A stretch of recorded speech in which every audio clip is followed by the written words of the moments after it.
Hey cats, it's your midsole man EDDBUD here. I've been getting into this new model from Puma, a plated cruiser, the Deviate Nitro 3. A really careful balance here between cushion and stability. But what are its closest competitors on the market right now? Today I'm comparing this very bright new option from Puma up against a load of different shoes. Fans' favourite Boston 12 from ADIDAS, the Super Saucony Endorphin Speed 4, and another plated option from KIPRUN. This is the KD900X LD. 4 plated models here, but which are the best? Let's take a look.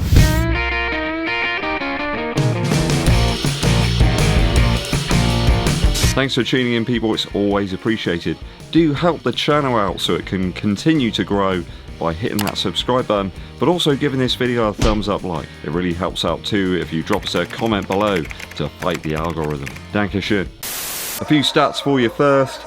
I've taken into account price here, the weight, also the heel and forefoot stack, and the width in the heel and forefoot too, along with some short A durometer softness readings of the midsole. There are 2 shoes in today's video that do have significant similarities, the Deviate Nitro 3 and that Boston 12 from Adidas. They are very similar in a number of ways in terms of the heel and forefoot stack, and they come in at pretty much exactly the same price, around about £140 here in the UK. Of all of the models in today's video, the Puma is actually coming in as the heaviest, about 318 grams here. When you compare it up against the Boston 12, that comes in at just under 300. Then the Speed 4, and then all the way down to the lightest is the KIPRUN. That's about 244 grams. There's a few race shoes I've got that aren't actually as light as that one. There's a good 40 grams difference between this and the Endorphin Speed 4, despite there being a little bit less forefoot width in the Puma. In fact, the Speed 4 comes in as having the widest surface area of any of the shoes in today's video. It's all down to that heel area. They really have expanded that. It's much wider. There's a lot more stability nods to the Speed 4 than there have been in previous versions. All 4 of the foam midsoles in today's video have very similar readings as well. They're all coming in at around about 25 on the short A durometer scale. That is very soft. It's a little bit below average, which is 28. That's across the whole range of shoes I've ever tested. So every model in today's video is very cushioned, very forgiving. So first up today, direct comparisons between these 2 models. They seem to fit into the same category very closely. Both shoes have superb grip. I have to start off with that Puma grip on the Puma, and obviously we have Continental on the Adidas model. I would suggest that these are the top of the game, top of the tree. Perhaps a touch thicker application here in the Deviate Nitro 3 over the Boston 12. I really like the fact that they made the Boston 12 a little bit lighter this year, just a little bit more appealing, a little bit more versatile, and I think it puts it back into that realm of being a marathon race option for some people. The Boston's a touch wider in the forefoot area, but much narrower in the heel now. I think it's a little bit softer up front as well. It doesn't feel quite so rigid as the Deviate Nitro 3. I think that's probably down to those glass fiber energy rods that we've got in the Adidas model. You have a split plate in the Deviate Nitro 3. It's a little bit more prominent, I'd suggest, but that's not always what you want when you want like a daily sort of use shoe. All of that goes into the fact the Boston just feels a little bit more natural in terms of that forefoot rocker. Doesn't feel quite so controlling, I suppose. I think the rods are just allowing the sort of foot to flex a bit more. Yeah, the Puma Nitro and Nitro Elite foams used in this one are fantastic. They are very cushioned. They are resilient over time as well, but I think over a range of paces, the Boston just really hit the spot for me. Just feel it has a slightly better midsole and outsole combination this time round. Though I would suggest the Puma upper is a little bit better. It's a little bit more traditional and standard. Not everybody's going to like the lace loops that we've got here in the Boston 12. I think if you prefer a more standard, old school running shoe feel, then the Puma might hit the spot. I think what we've got here in the Adidas is a little bit of an acquired taste. So there's very little between the 2. I'd suggest that the Boston takes it by a hair. Just a little bit more versatile, a touch cheaper, and a little bit softer and more forgiving.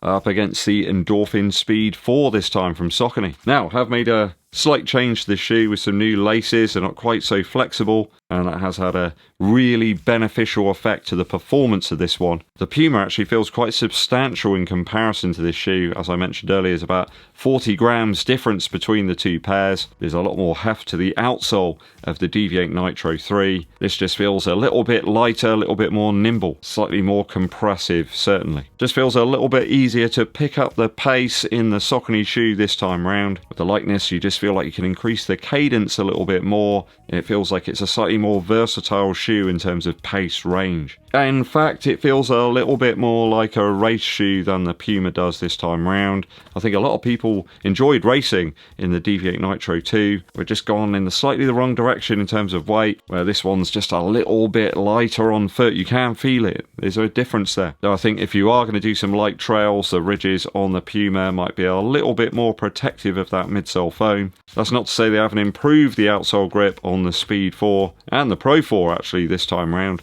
The pattern's still quite aggressive here, and the rubber a little bit tougher than we've had before, and it's certainly a big improvement. Though the rear section of the shoe is going to take a bit of a mashing, you just can't escape that. It's just the way the shoe's put together. There certainly feels like there's slightly less upper materials here in the Speed 4 over the Deviate Nitro 3. There's a slightly plusher, sort of more luxurious vibe about the Puma, whereas this one just feels like it's the bare bones elements. This very light overlays here, very breathable upper, not a huge amount there in the heel. Does feel a little bit thicker this time around over the version 2 to the version 3. So I think if you're after a daily type option, then the Puma actually could be quite good. It's a nice level of stability there. It's very consistent across the footbed. Perhaps even better for those heavier set runners who need a little bit more resilience, I suppose, to the midsole. The Speed 4, by comparison, feels like a slightly faster speed or tempo day shoe.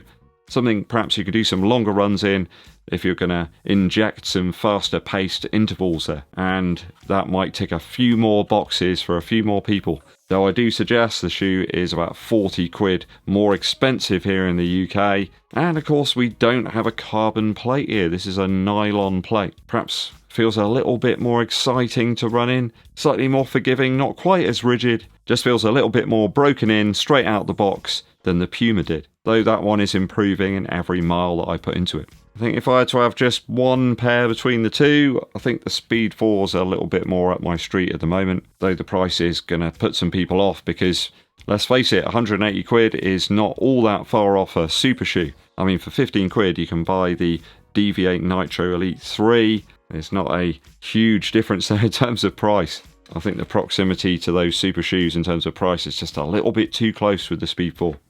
Taking it up a notch now, we've got the KIPRUN KD900X LD. Really need to simplify the name on this one. I certainly think this is less a daily option for a lot of people and more a race type option. Comparing it up against the Puma, well, it feels light as a feather really. There's a slightly denser, sort of more rebound like foam here in the KIPRUN. That's not to say the Puma shoe isn't cushioned by any stretch, but the KIPRUN certainly got a lot of bounce to it and it's feather light. Kind of reminds me a little bit of some of the very early Puma versions of their shoes, the Deviate Nitro Elite Original. I think KIPRUN have very much got this down as a racer, something to perhaps match the Takumi Sen 10, for example. Though I have included it in today's video because it does come in right smack bang in the middle between the Puma, the Adidas, and also the Speed 4. It's amazing really what you can get if you look around certain other models that perhaps aren't quite as attractive or as well advertised,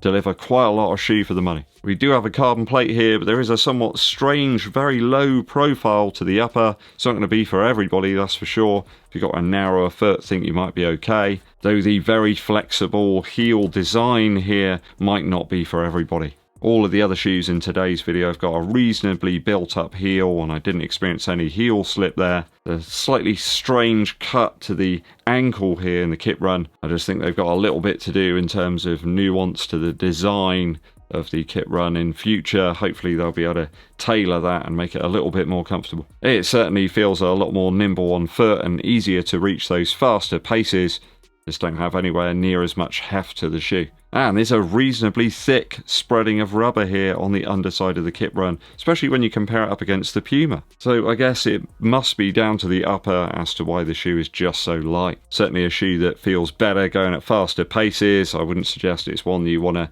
take out for your daily runs. That's perhaps where the Puma comes in, where I think people will still pick this up and perhaps feel they could utilize it for a marathon effort, whereas this is going to be a little bit too light and streamlined and perhaps lacking in that stability for a number of people over the larger, longer distance. I think if I had to pick one pair between the two, it would actually be the Puma this time round. A more consistent design here, certainly in terms of comfort. The upper here, much improved over the KIPRUN, so I think I'd have to pick this one between the two. It's also a little bit cheaper as well, and it's always good to save a few quid, right? Okay, that's all my comparisons for today. 4 shoes that on face value actually look reasonably similar, but when you dig a little deeper, there are some subtle differences between each of the models. Let me know your thoughts and opinions on my comparisons today, and if you've got any good insight into some other shoes you feel would sort of pair well up against the Puma, let us know down in the comments.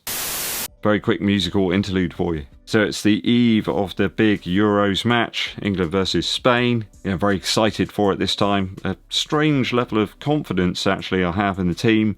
I think they're very well organised, don't give away too many chances. I think we've got a reasonable opportunity there to win. Though it won't be easy, Spain are a very good side. As such, we've been listening to Three Lions literally on repeat for the last few days. I have to say I really love the song. It has a real nostalgic feel to it, certainly for me.